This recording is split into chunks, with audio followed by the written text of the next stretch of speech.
46편 1절부터 10절. 미리 이제 친구들 나갔으니까 말씀드리는데, 제가 여러분들 건강 조심하라 그랬는데 제가 걸려버린 것 같습니다. 꼭 그거는 지금 돌고 있는 건 아닌 것 같은데, 이번 주에 조금 그래서 지금 목소리가 좀 잘 안 나와요. 이상하게 큰 소리로 찬송 부를 때는 목소리가 나오는데 작은 소리로 얘기할 때는 자꾸 목이 잠기고 그럽니다. 여러분들 목소리가 좀 고르지 못해도 양해해 주시기를 부탁을 드립니다. 시편 46편 1절부터 10절까지 한 절씩 교독하겠습니다. 할렐루야, 내 영혼아 여호와를 찬양하라. 여호와를 찬양하며 나의 평생에 내 하나님을 찬송하리로다. 귀인들을 의지하지 말며 도우림이 없는 인생도 의지하지 말지니 그의 호흡이 끊어지면 흙으로 돌아가서 그날에 그의 생각이 소멸하리로다. 야곱의 하나님을 자기의 도움으로 삼으며 여호와 자기 하나님께 자기의 소망을 두는 자는 복이 있도다.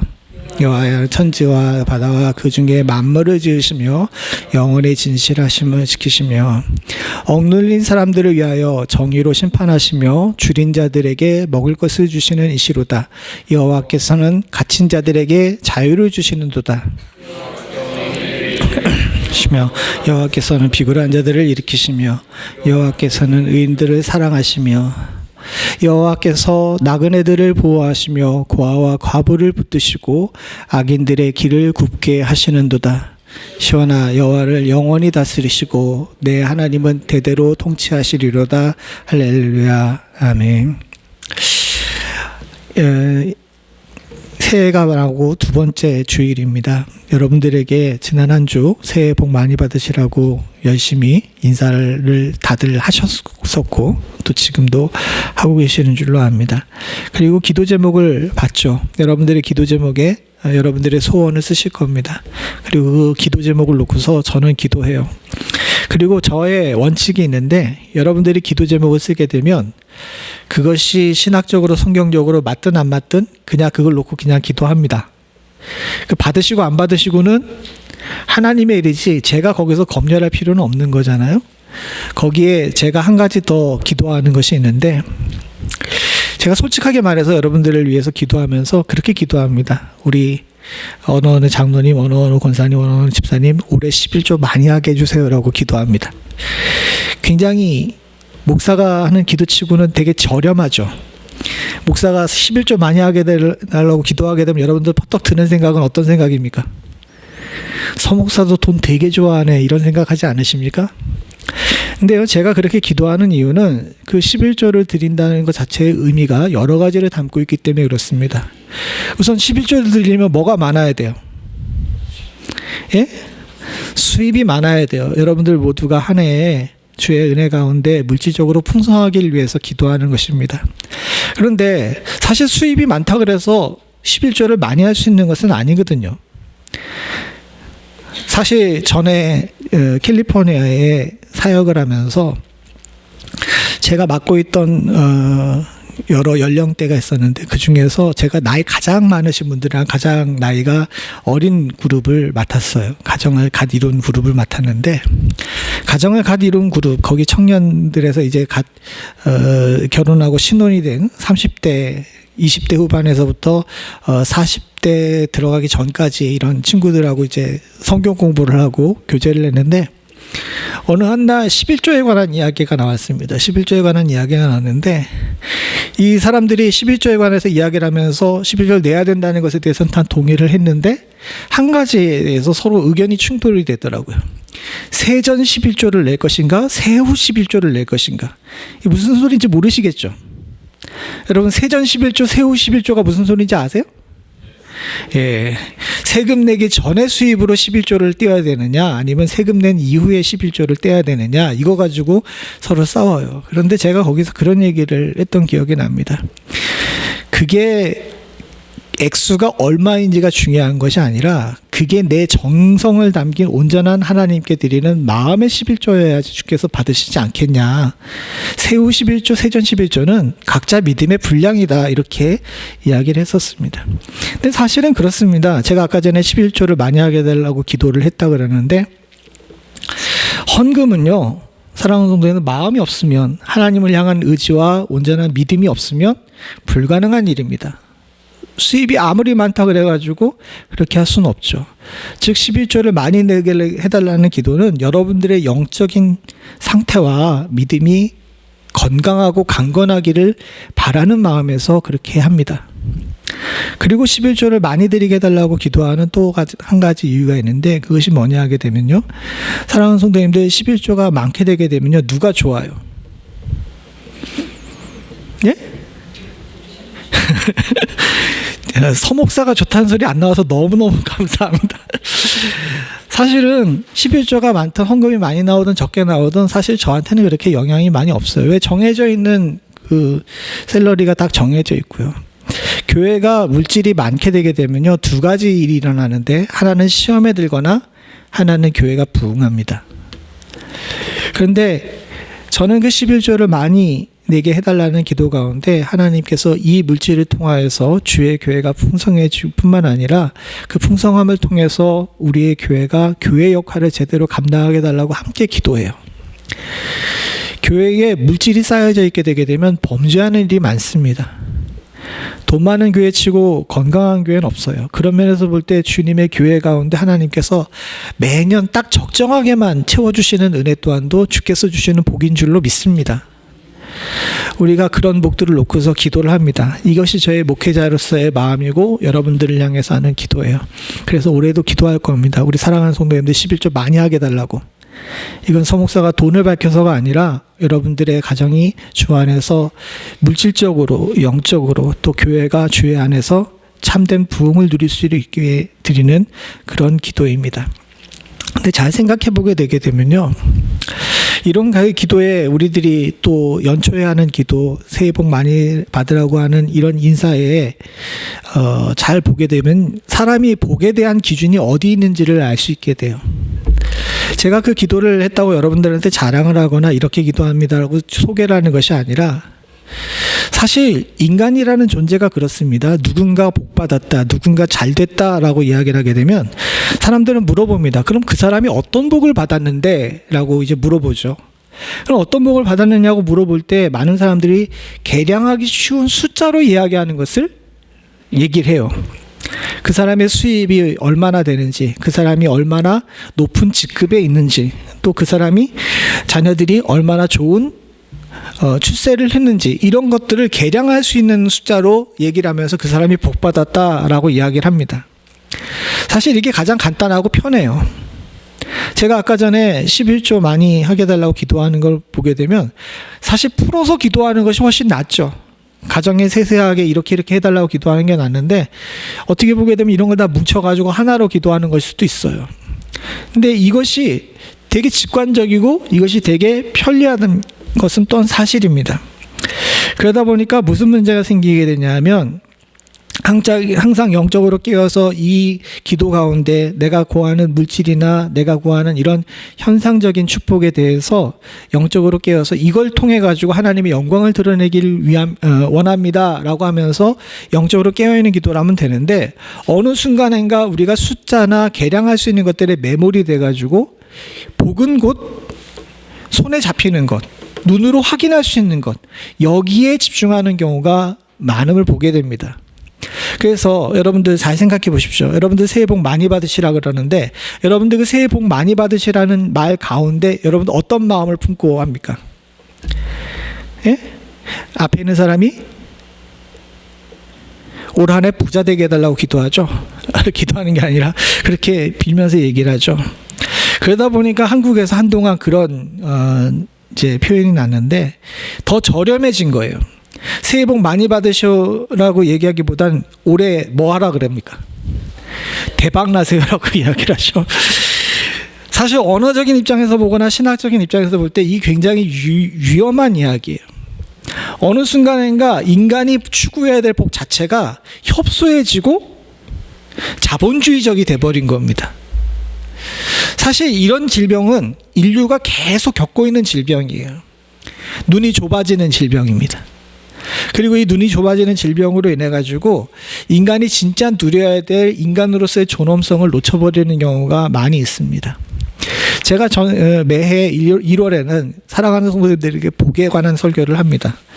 그래서 작년인가 재작년에는 정말 물질의 복에 대한 설교도 하고 그랬었어요. 근데 올해는 성경에 나와 있는 조금 더 차원이 높은 복에 대해서 한번 살펴보려고 합니다. 그런 면에서 볼 때 오늘 이 본문에 시편 146편 1절부터 10절 가운데 1절부터 5절까지를 표준세 번역으로 다시 한번 읽어보길 원해요. 표준세 번역입니다. 같이 봅니다. 제가 1절 보고 여러분들 2절 한 절씩 교독하겠습니다. 할렐루야, 내 영혼아 주님을 찬양하라. 내가 평생토록 주님을 찬양하며 내가 살아있는 한 숨을 타며 너희는 힘 있는 고관을 의지하지 말며 구원할 능력이 없는 사람을 의지하지 말라.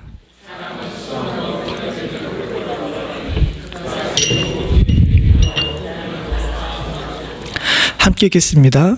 야곱의 하나님을 자기의 도움으로 삼고 자기의 하나님이신 주님께 희망을 거는 사람은 복이 있다.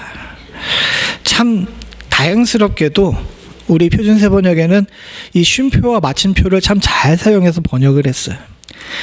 5절을 다시 한번 보죠. 야곱의 하나님을 자기의 도움으로 삼고 자기의 하나님이신 주님께 희망을 거는 사람 쉬고 복이 있다. 사랑하는 성도님들, 이 5절의 말씀이 여러분들에게 오늘 해에 복의 이유가 될 수 있는 축복이 있기를 소원합니다. 하나님에게 희망을 거는 사람, 이런 사람이 복이 있습니다. 그런데 이 이야기가 그냥 나온 것이 아니에요. 오늘 여기 나와 있는 이 본문 시편 146편을 쓴 사람들은 이 말을 그냥 한 것이 아니라 자신의 삶의 경험으로서 체득해서 했습니다.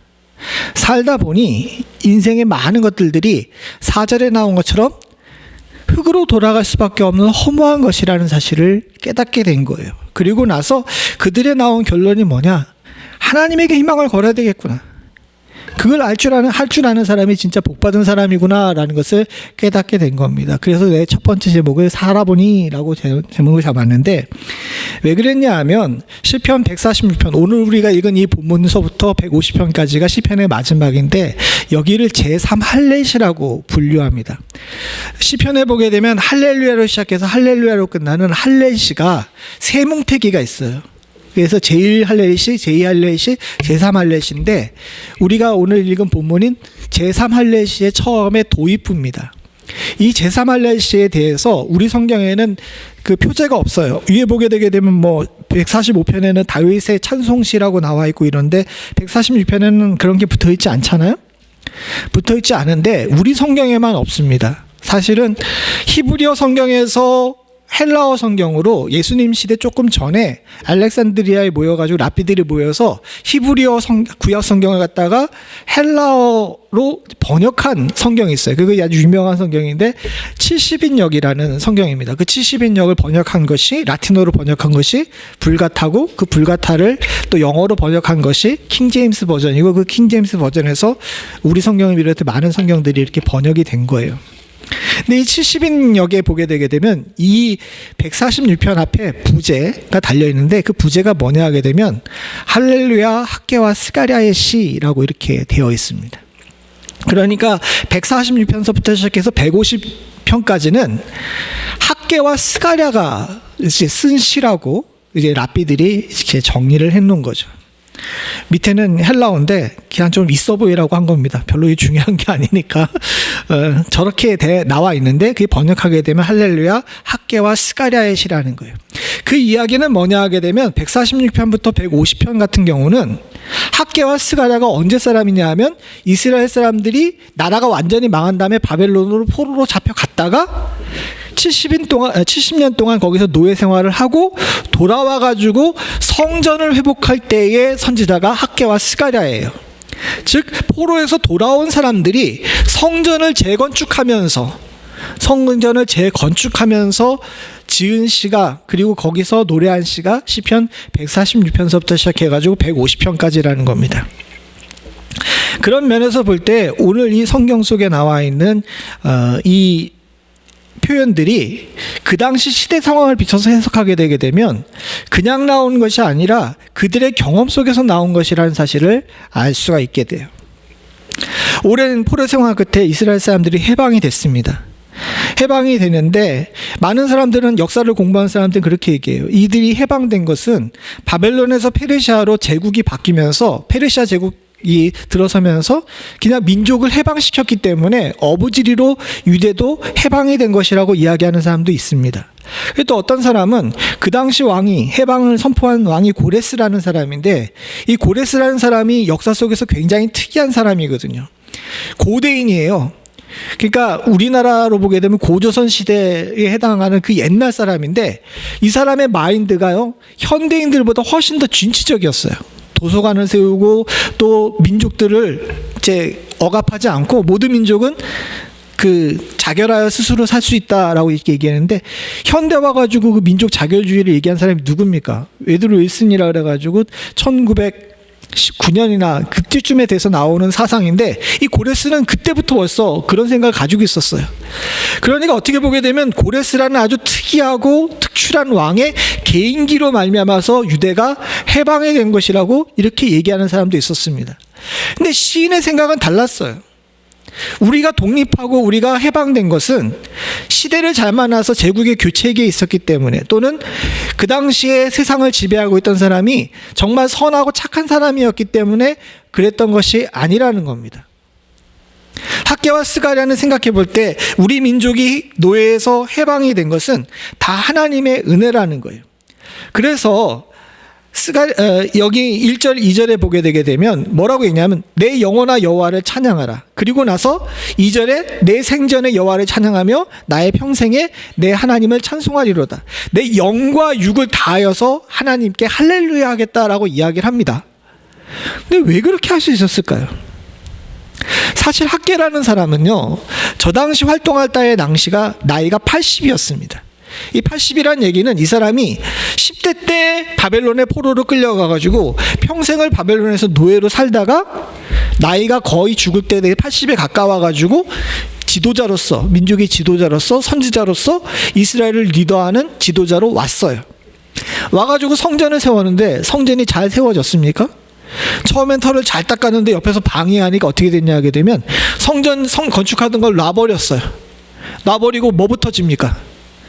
자기 집부터 짓고 포도원부터 갈았어요. 성전은 방치되어 있어요. 그런 가운데 하나님 말씀이 학개와 스가랴에게 임해가지고 가서 저 산에서 돌과 나무 가져가서 성전 지으라라고 얘기해서 성전이 세워졌습니다. 학개의 평생의 경험이 이 시에 담겨져 있는 거예요. 학개는 평생 계획하는 사람이었던 것 같습니다. 노예로 잡혀갔을 때는 어떻게 하면 우리 민족이 여기서 해방될까를 고민하며 계획을 세웠어요. 왜? 우리나라처럼 독립운동을 한 게 아닙니다. 사실 우리나라는 36년 동안 제국의 일제의 치하에 있었지만 그동안 정말 민족의 정기들이 많이 상했잖아요. 그런 중에 독립운동했던 분들도 참 많이 있습니다. 근데 생각을 해보십시오. 36년도 그렇게 무겁고 힘든데 70년 동안이나 다른 나라에서 언어도 빼앗기고 자유도 빼앗긴 상태 속에 살게 되면 민족이 제대로 유지될 수가 있었겠습니까? 그런 면에서 볼 때 저들이 민족의 정체성을 유지하고 하나님 예배를 유지하고 성전을 회복시키겠다고 마음먹은 것 자체는 참 대단한 일이에요. 그 일에 학개는 앞장서던 사람이었습니다. 그렇기 때문에 아마도 그 포로로 잡혀간 사람들 중에서 유대인들 중에서 리더 그룹에 속했던 사람인 것 같아요. 근데 이 사람은 어떻게 하면 민족을 해방시킬 거를 계속 고민할 수 있었던 고민했던 이유가 뭐냐 하게 되면 바벨론은 현대 제국이나 또는 과거의 로마처럼 노예를 갖다가 굉장히 억압하는 제국이 아니었습니다. 노예임에도 불구하고 자기가 능력이 출중하면 출세할 수 있었어요. 대표적인 사람이 누굽니까? 다니엘이나 그의 세 친구가 있죠. 그리고 그 당시에 스룹바벨이라는 사람도 굉장히 고관에 올랐습니다. 후대의 사람이긴 하지만 느헤미야나 모르드게 같은 사람도 정말 페르시아 제국의 아주 고위층까지 올라갔어요. 유대인들은 생각했습니다. 우리 사람들 중에서 출세하는 사람들이 있으니까 이 사람들 잘 이용하게 되게 되면 우리 민족을 해방시킬 수 또 있었겠다, 이렇게 생각을 했었을 거예요. 그래서 온갖 계획을 다 세웠습니다. 갔다 와서도 마찬가지예요. 근데 우리들이 가게 되면 제일 먼저 성전부터 새로 회복을 하고 성벽을 쌓고 우리들이 잘 살아봐야지 라고 생각을 했는데 계획대로 되는 것이 있었어요, 없었어요? 계획대로 되는 것이 하나도 없더라는 겁니다. 그래서 이가 뭐라고 얘기를 하냐면 이 3절이 그냥 나온 것이 아니에요. 귀인들을 의지하지 말며 출세했던 사람들, 친하게 지냈던 바벨론의 고관들을 의지하면서 민족의 해방을 원했는데 돌아와서도 자신들이 가지고 있는 능력을 통해 가지고 계획을 세우고 성전을 회복시킬 수 있을 거라고 했는데 그런 것들이 다 어떻게 됩니까? 아무것도 아니라는 거예요. 귀인들을 의지하지 말며 도우림이 없는 인생도 의지하지 말라. 학계의 저 얘기는요, 그냥 나온 것이 아니라 본인의 평생의 경험에서 나온 이야기입니다. 살다 보니 사람은 믿을 것이나 의지할 것이 아니라는 거예요. 이건 우리들도 마찬가지입니다. 우리는 4년 5년마다 속습니다.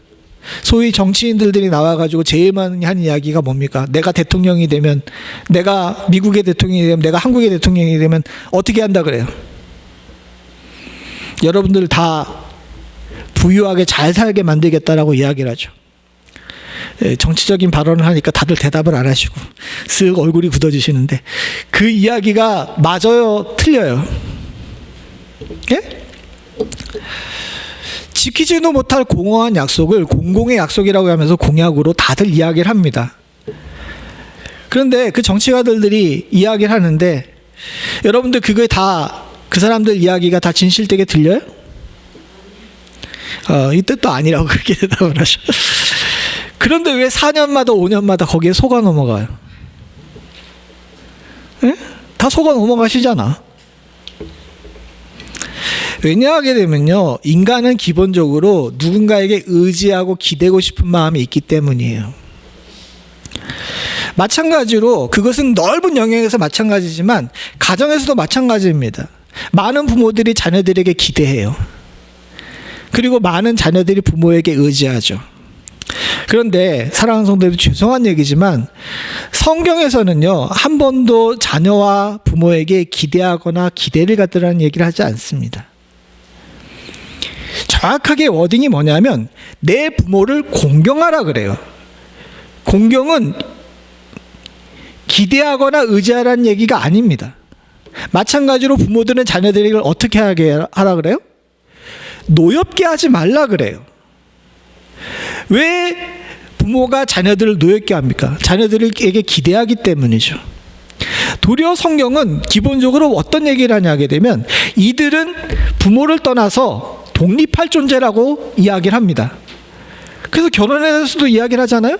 내 부모를 떠나 아내와 한 몸을 이루라라고 했는데 그 떠나라는 단어가 굉장히 중요해요. 많은 사람들이 한 몸을 이루나에 집중하는데 사실 성경적으로 보게 되면 떠나가 먼저여야 됩니다.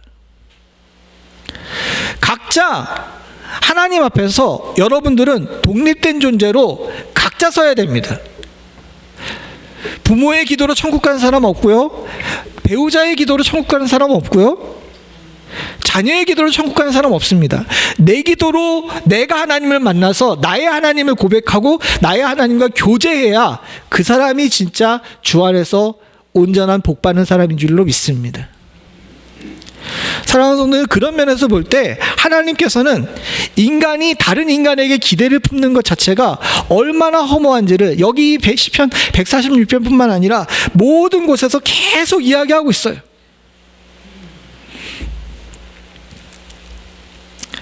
만약에 이걸 제대로 못하게 되면요, 사람들이 상처를 입고 실망을 합니다. 그런 면에서 볼 때 교회에서 목회자에게 기대하지 마세요. 서목사에게 기대하지 마십시오. 여러분들이 보고 따라야 될 곳은 어디입니까? 성경이에요. 이거 외에는 다른 것이 없습니다. 한국교회가 이걸 잘 못하고 사람이 메시지가 아니라 메신저에 집중을 시켰기 때문에 많은 곳에서 넘어지고 좌절하고 교회가 시험의 장소가 되는 경우가 많아요. 절대로 그렇게 하시지 않을 수 있는 은혜가 있기를 간절히 소원합니다. 제 설교와 교수님이 계십니다. 지금 올해 100살 되셨습니다. 돌아가시지도 않으세요. 이미 제가 설교학 드릴 때 강의할 때도 이미 은퇴를 앞두고 있던 그런 상황이었어요. 내수동 교회라고 거기 담임하셨는데 그분이 이제 젊었을 때 미국에서 유학도 하셨고 아주 잘 하셨고 또 특별히 청년 사역을 잘하셔서 내수동 교회가 왜 유명하냐 하게 되면 거기 부교육자가 오카는 목사님이었고, 오카는 목사님 내수동 교회 청년들을 데리고 나서 개척한 교회가 사랑의 교회예요. 어떻게 보게 되면 계보상을 보게 되면 오카는 목사님의 이제 스승 되시는 분이시죠. 저희 학교에 제가 학부 때 설교학 교수님이셨는데, 워낙 한국에 그 당시에 설교 잘하시는 분들이 많아가지고 설교학 교수님들이 여러분들이 계셨어요. 그래서 이제 신청을 해가지고 거기 이제 강의를 듣게 됩니다. 근데 이분이 인기가 없었어. 왜냐하면 훨씬 젊고 파릇파릇한 목사님들이 많았거든요. 지금의 뭐 워싱턴에서 목회하시는 목사님도 그 당시에 설교학 교수님이시고 이러셨었는데, 그런 분들이 계시니까 대부분 다 늙은 은퇴를 앞두신 할아버지 목사님한테 가서 설교를 배우겠어요? 젊은 목사님한테 설교를 배우고 싶겠어요? 다 거기에 갑니다. 그런데 저는 아버지가 너 꼭 그분한테 들으라고 하도 얘기를 하셔가지고 그분한테 가서 들었어요. 제가 만약에 그 강의 안 들어갔으면 그 강의 폐강됐습니다. 제가 6번째였거든요. 딱 6명이 그 커트라인이었는데 6명이 딱 채워가지고 어쨌든 강의를 할 수 있게 됐어요. 아니나 다를까 이분 강의를 그렇게 못해. 맨날 했던 얘기 또 해. 맨날 했던 얘기 또 하시는 얘기가 뭐냐면, 목사가 돼서 설교를 하려면 성경을 읽어야 된다고. 전도사님들 올해 성경 몇 번 읽었어? 맨날 매 시간마다 똑같은 얘기를 해. 적어도 1년에 100번은 읽어야 된다고 그러면서 정말 불가능한 일을 1년에 한 번 읽기도 힘들고 그러는데 맨날 숙제 치워가지고 하는데 맨날 성경 읽으라고 얘기를 하면서 그렇게 잔소리를 하면서 못 살게 굴었어요. 그 중에 가장 큰 타겟이 저였습니다. 왜 그렇게 저를 못 살게 굴었는지 맨날 서도노사 성경 읽었어? 오늘 얼마나 읽었어? 이주일에 얼마나 읽었어? 그렇게 못 살게 굴으셨어요. 그 강의가 너무너무 힘들었는데 어쨌든 점수를 잘 주셔가지고 끝까지 미워하지 않기로 했습니다. 그런데 7년 뒤쯤에 그 목사님이 제가 사역하던 교회, 제가 부교육자로 사역하던 교회에 담임 목사님이 안식년을 떠나셔가지고 이제 석주 동안 이제 설교를 하러 오셨어요. 저는 그 목사님이 저를 잊어먹으셨을 줄 알았는데, 저를 딱 보자마자 제 이름을 얘기를 하시면서 서목사 여기서 사역하고 있었어? 라고 이야기를 하신 겁니다. 그리고 나서 이제 설교를 하시는데, 이분 설교의 특징이 뭐냐 하게 되면 15분 설교예요. 대예배 설교를 올라가가지고 지금 제가 수요일 날 드리는 그 있잖아요? 그거랑 똑같은 걸 이제 가로 해가지고 나와 있는 이 페이퍼를 나눠주고 나서, 온 교회 나눠주고 나서 15분 동안 빈칸 채우기 하고 나서 주일날 설교가 끝나. 장로님들이 저한테 쫓아와가지고, 직접 얘기는 못하니까 저한테 쫓아와가지고 목사님 좀 설교를 길게 해달라고 이렇게 청해달라고 이야기를 하셨는데, 그래서 이제 목사님한테 가가지고 설교 좀 길게 해달라고 그러시는데, 좀 목사님 조금만 설교 길게 해달라고 그러니까 목사님이 다음 주에 서목사가 하도 설교 길게 하려고 그런다 그러면서 내가 오늘은 설교 길게 하겠다 그래서 얼마를 했냐 하게 되면 18분 하셨어. 그럴 정도로 설교를 짧게 하셨는데, 오래간만에 제자를 만났다고 2시간 동안이나 저한테 학부 때 했던 잔소리를 그대로 또 하시는 거예요. 성경 얼마나 읽었어? 근데 좀 달라진 것이 있었습니다. 학부 때에는 강제적으로 계속 설교 얘기가 아니라 성경 얘기를 하면서 성경 얼마나 읽었어만 얘기를 하셨는데, 제가 현직에 있으면서 사역을 하는 중간에 있으니까 목사님이 저한테 존댓말까지 쓰시면서 하는 얘기가 뭐냐면, 목사도 그렇고 성도도 그렇고 성경이 아니라 사람 보기 시작하게 되면 금방 망가져. 그러니까 서목사님 망가지지 않으려면, 그리고 서목사님 설교 듣는 사람이 망가지지 않으려면 사람을 보지 않고 성경을 볼 줄 아는 법을 배우게 만들어야 돼. 이 얘기를 2시간 동안이나 계속 하시는 거예요. 한창 지나고 나서 지금 와서 생각을 해보니까 그때 그 목사님이 저한테 그 얘기를 하신 것이 정말 사랑으로 하신 얘기라는 사실을 깨닫게 됐습니다. 사랑하는 성도님들, 만약에 성도가 성경이 아니라 사람을 보기 시작하게 되게 되면 그 사람이 아무리 인격적인 존재이고 아무리 훌륭한 사람이다 하더라도 반드시 실망하게 됩니다. 오늘 여기 본문에 나온 것처럼 호흡이 끊어지면 다 말짱 헛것이고요. 그들의 생각은 아무리 뛰어나도 소멸될 수밖에 없습니다. 그러나 주님의 말씀은 영영이 섭니다. 이거 붙들고 사는 사람들과 사람 붙들고 사는 사람의 차이는 누가 성도로 사느냐, 누가 그냥 교회 다니는 사람으로 사느냐의 차이로 결정이 됩니다.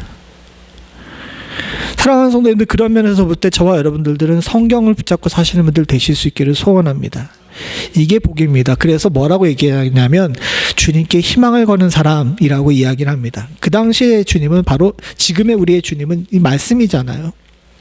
그래서 5절을 보게 되게 되면 아까 우리가 읽은 것처럼 자기 하나님이신 주님께 희망을 거는 사람이 복이 있는 거예요. 돈 많이, 올해 한 해 여러분들이 돈 많이 벌고 건강하게 되고 출세하게 되고 좋은 직장 갖는 거, 이런 것들이 복이 아니라, 물론 그런 것도 복이긴 하지만 제일 큰 복은 여기에 희망을 거는 사람, 말씀에 희망을 거는 사람, 하나님께 희망을 거는 사람이 진짜 복을 받는 사람인 줄로 믿습니다. 이건 우리를 잊지 말아야 돼요. 그런 면에서 예로 든 사람이 누구냐 하게 되면 오늘 본문에 나와 있는 야곱이에요. 다른 많은 사람들도 많습니다. 그런데 그냥 하나님은 자기의 도움으로 삼고라고 해도 충분히 되는데 굳이 시인은 야곱이라는 사람을 데리고 와요.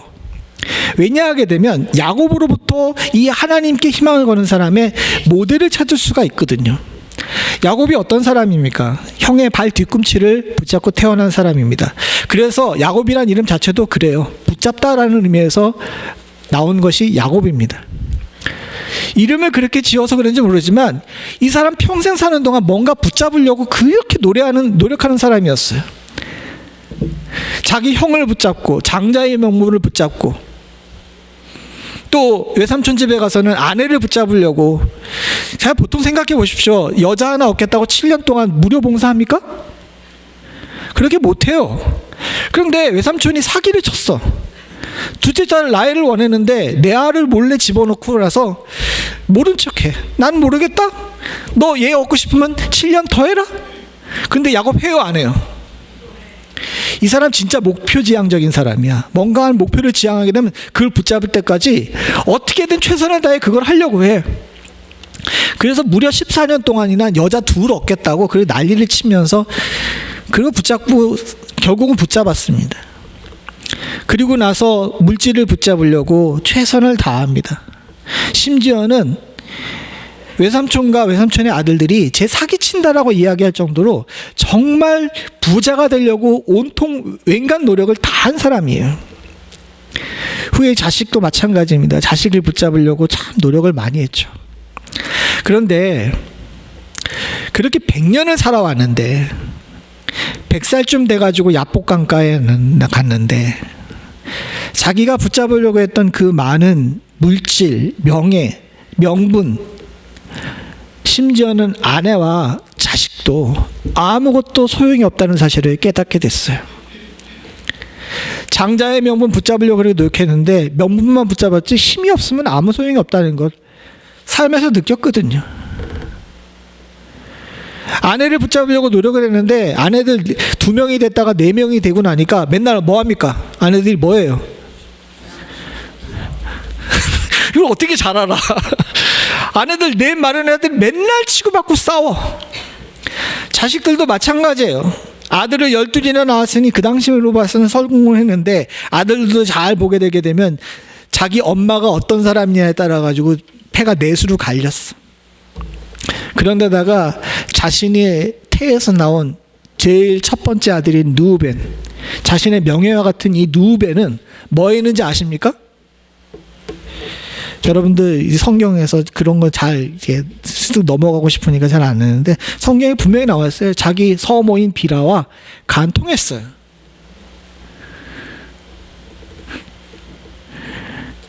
자식이 전혀 힘이 되지 않았습니다. 시므온과 레위는 가가지고 한 성을 도륙하는 아주 대형 사고를 칩니다. 심지어 형들이 작당해가지고 요셉을 팔아버려요. 평생 붙잡으려고 했던 자녀가 야곱에게 있어서는 맨날 근심과 걱정의 대상이었습니다.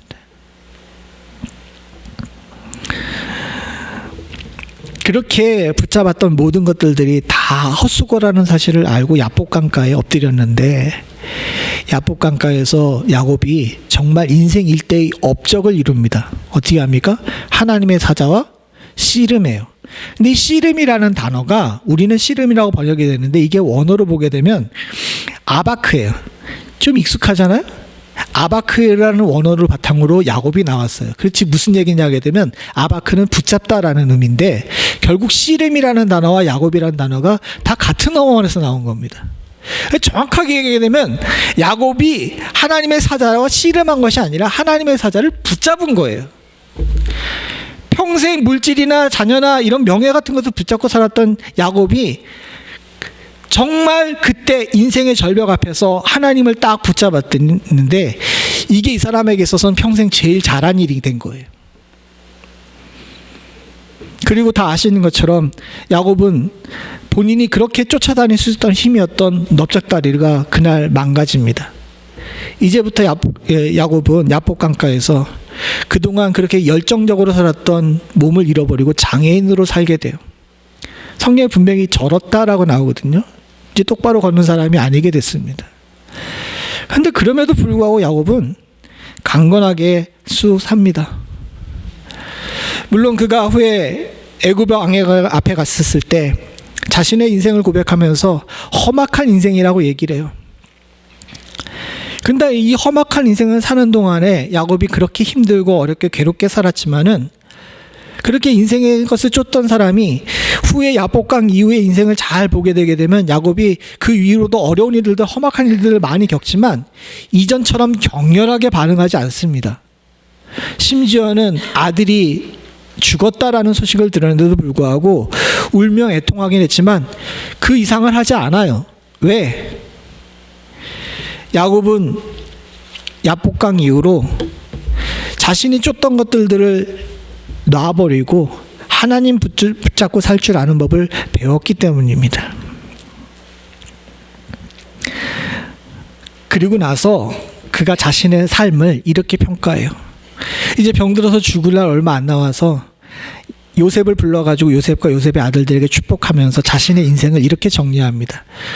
창세기 48장 15절 16절인데 쭉 다 읽긴 그러니까 야곱이 자신의 인생을 정리한 부분만 읽어보겠습니다. 빨간 부분입니다. 시작. 나의 출생으로부터 지금까지 나를 기르신 하나님, 나의 모든 환난에서 건지신 여호와의 사자께서. 야곱 인생을 쭉 보게 되면 아까 전에 말씀드린 붙잡는 인생, 어떻게든 인생들 세상 사람들이 얘기하는 세상 사람들이 이야기하는 복받았다고 이야기하는 물질, 자녀 이런 것들이 쫓아 살았는데 결국 마지막 순간에 돼서 보니까 자신의 인생을 정리해서 보니까 자신이 그렇게 쫓으며 살았던 세상 사람들이 얘기하는 복이 아니라 내가 진짜 복받았다라고 이야기를 하면서 뭐라고 얘기를 하냐, 난 정말 하나님께서 키우시고 건지셨어라고 이야기를 하는 거예요. 사랑하는 성도님들, 그런 면에서 볼 때 야곱은 야복강 전에 많은 것을 이룬 사람이지만 복받은 사람이 아니었습니다. 그러나 야복강 이후에 그가 하나님을 붙잡고 이스라엘이라는 이름을 붙잡은 이후에 진정 복받은 사람이 되고 진정 믿음의 조상이 된 거예요. 사랑하는 성도님들, 우리가 잘 생각해 봐야 됩니다. 우리는 우리 인생 우리가 사는 줄 알고 있는 경우가 많아요. 내가 열심히 수고했기 때문에 이만큼 살고 있고 어려운 인생활 잘 견디고 있고 내가 여러 가지 환난 가운데서 하나님의 우리가 내 능력으로 이런 환난들을 잘 헤쳐나갔다라고 생각을 하는 경우가 많이 있습니다. 근데 그 험악한 인생을 살았던 야곱이 마지막 순간에 와서 자기 고백을 하는데, 내가 내 힘으로 살았는 줄 알았는데 결국 태어나면서부터 지금까지 나를 기르신 분은 하나님이셨어요. 이걸 아는 것이 복입니다. 여러분들 새해 복 받기 원하는데 이걸 아는 복을 받으실 수 있기를 축복하고 소원합니다. 또한 사랑하는 성도님들, 여러분들이 환난을 헤치고 나갈 수 있고 여러분들이 환난을 이겨낼 수 있다라고 생각할 수 있지만 환난에서 건지시는 분은 따로 계십니다. 이걸 아는 사람이 진짜 복을 받는 사람이에요. 사랑하는 성도님들, 우리가 이 복을 온전히 누릴 수 있기를 간절히 소원합니다. 그러나 많은 사람들이 이걸 알면서, 믿는 사람들이 알면서도 불구하고 그렇게 못하는 경우가 많습니다. 저도 그렇고 여러분들도 그래요. 왜 그러냐 하게 되면 6절과 8절에 뭐 어떻게 하면은 하나님을 따르게 되면 이렇게 막 좋은 일들이 있다고 이야기를 합니다. 지혜를 얻게 되고, 공의를 얻게 되고, 정의를 얻게 되고, 자유를 얻게 되고, 뭐 쭉 얘기가 나와요. 근데 생각을 해보십시오. 세상 사람들은 돈을 얻는데 여러분들은 지혜와 정의와 자유를 얻어요. 뭐가 더 좋아 보여요? 저울에 올려놓고 생각해 봅시다. 한쪽에는 돈이 올라가 있고 한쪽에는 정의와 자유와 진리가 올라가 있어요. 여러분 어디를 택하시겠어요? 교회니까 진리라고 이야기를 하지. 인간이 참 연약해요. 생각해보게 되게 되면 저쪽 저울에는 물질이 올라가 있고 이쪽 저울에는 정의와 진리와 자유가 올라가 있으면 많은 사람들이, 과거에는 어땠는지 모르지만 지금 현재에는 이쪽이 기울어집니다. 근데 우리만 그런 것이 아니라 시대를 불문하고 이랬던 경우가 많아요. 사실 우리는 진리와 자유와 정의를 얻는데 저쪽에 물질을 얻게 되게 되면 부러워요, 안 부러워요? 큰 소리로 얘기해. 부러워요, 안 부러워요? 솔직하게 부럽잖아요. 이게 우리의 기본적인 마음입니다. 그래서 솔로몬이 잠언에 이런 부분에 대해 이야기를 합니다. 잠언에 보게 되게 되면 잠언 24장입니다. 24장 1절에 보게 되면 너는 악인의 형통을 부러워하지 말며 그와 함께 있으려고도 하지 말라라고 이야기를 합니다. 이미 솔로몬도 알고 있습니다. 악인의 형통, 악인이 돈 버는 거, 이거 뭐 하지 말라고요? 부러워하지 말라고. 왜 부러워하지 말라고 이야기하냐면 16절에 대저 의인은 7번 넘어질지라도 다시 일어나거니와 악인은 재앙으로 말미암아 엎드러지느니라. 진리와 자유와 정의를 알고 있으면 다시 일어설 수 있는 힘이 있습니다. 그러나 물질을 쫓게 되거나 세상의 형통을 쫓게 되게 되면 한 번 넘어지면 다시 일어설 수가 없어요. 이게 지혜고 이게 인생에 사는 복입니다. 그리고 나서 이 솔로몬이 19절 20절에 여기에 대해서 마지막 결론을 이야기를 하는데 19절 20절 위에 것도 읽고 밑에 것도 있습니다. 위에 거는 우리 성경이고 밑에 거는 공동번역이에요. 위에 거 한번 같이 읽어봅니다. 시작. 너는 행악자로 말미암아 분을 내지 품이 아니며 악인의 형통으로 부러워하지 말라. 대저 행악자는 장래가 없겠고 악인의 등불은 꺼지리라. 밑에 공동번역도 같이 한번 읽어보죠. 시작. 악인을 부러워하지 말며 못된 사람을 시기하지 말라. 악한 사람은 앞날이 없고 나쁜 사람의 등불은 꺼진다. 행악자, 악인 사실은 거의 비슷한 단어입니다. 물론 뭐 의미적으로 보게 되면 약간 좀 다르다라고 이야기하는데 행악자, 악인은 비슷한 얘기예요. 그러다 보니까 한국어로 번역할 때도 악인, 못된 사람, 악한 사람, 나쁜 사람이라고 각각 다르게 했지만은 사실은 동일한 얘기예요. 세상입니다.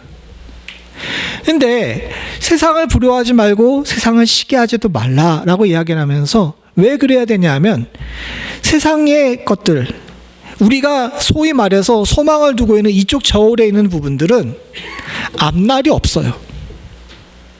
그리고 그 등불은 반드시 꺼집니다. 그러나 하나님께 소망을 두는 사람, 진정 복 있는 사람은요, 절대로 소망이 꺼지지 않아요. 학계는 알고 있었습니다. 70년 동안 노예 생활했으니까 우리 민족은 희망이 없다라고 생각을 했어요. 아까 전에 말씀드렸지만 36년의 짐을 지우는데도 거의 100년의 시간이 걸리지 않습니까? 근데 70년 동안이나 끌려가가지고 포로 생활하면서 말도 못하고 문화도 못 지키고 예배도 드리기도 힘들었어요. 심지어는 기도하면 죽는 상황까지도 경험하게 됩니다. 그럼에도 불구하고 하나님께서 한번 훅 살려주시니까 희망이 다시 생기고요. 다시금 민족이 살아나고요. 다시금 성전이 이렇게 세워지는 것을 눈으로 체험하고 경험했어요. 그리고 나서 학계는 깨달았습니다. 사람에게 기대하는 것은, 세상에게 기대하는 것은, 또 내가 생각하고 있는 대로 사는 것은 참 부질없는 일이구나. 결국 진짜 복받은 사람은 하나님께 희망을 거는 사람이구나라는 것을 알게 되고 우리들에게 이것을 시편으로 교훈하고 또 격려해주고 있는 것인 줄로 믿습니다. 올 한 해 여러분들 새해 복 많이 받으시라고 이야기를 했죠. 그러면 여러분 이 앞에 있는 사람에게 새해 복 많이 받으시라고 또 나에게 새해 복 많이 받기를 원한다 그러게 되면 당신 대박 나세요라고 아니라 하나님께 희망을 두는 한 해가 되시기를 소원합니다 라고 이야기하실 수 있는 축복이 있기를 소원합니다. 그게 우리의 새해 축원이고 우리가 진정으로 빌어야 될 복인 줄로 믿습니다. 여러분들 모두가 또 제가 이런 지혜 가운데 사실 수 있기를 간절히 소원합니다. 같이 기도하시겠습니다. 하나님 아버지, 인생을 사는 동안에 주께서 우리를 기르시고 우리를 환난에서 건지셨건만 하나님 돌이켜 생각해 보게 되면 내가 잘난 줄로 알고 살았던 경우가 많이 있었음을 주께 고백합니다. 다른 사람보다 더 똑똑했고 다른 사람보다 더 능력 있었고 다른 사람보다 더 부지런했기 때문에 지금 내가 여기 있다라고 생각했다면 하나님 우리가 이런 모든 교만을 내려놓을 수 있는 축복을 허락하여 주시옵소서. 평생 성공을 쫓아 살며 붙잡으려 했던 야곱이 결국 마지막에 붙잡았던 희망은 하나님이었음을 우리도 보고 배울 수 있는 축복이 있기를 간절히 소원합니다. 아버지 하나님, 주께 희망을 거는 사람이 복이 있다 하셨사오니 2026년은 세상 사람들이 말하는 인생의 대박을 쫓는 사람이 아니라 하나님께 희망을 거는 한 해가 될 수 있도록 주님 도와주시옵고 그 하나님께 건 희망으로 말미암아 넘어져도 오뚜기처럼 일어날 수 있는 축복이 우리 한 해 가운데 있게 하여 주시옵소서. 여기 머리 숙인 주의 사랑하는 성도들은 주님께 희망을 거는 사람임을 주께서 아시는 줄로 믿습니다. 하나님 이들에게 함께해 주시사 진리 안에 거하게 하시고 정의 안에 머물게 하시며 하나님 아버지 자유를 누리게 하시고 치유와 회복의 능력을 매번 경험할 수 있는 축복을 허락하여 주시옵소서. 이것이 주께 희망을 거는 사람들이 누려야 될 복임을 말씀을 통해서 저희들 깨닫고 교훈을 받았사오니 아버지 하나님 그 모든 것들이 우리 안에 있기를 간절히 소원합니다. 주의 사랑하는 성도들에게 회복과 치유의 역사, 자유와 정의, 공의의 사람이 될 수 있는 축복을 허락하여 주시옵소서. 모든 말씀 예수님의 이름으로 간절히 기도드립니다. 아멘.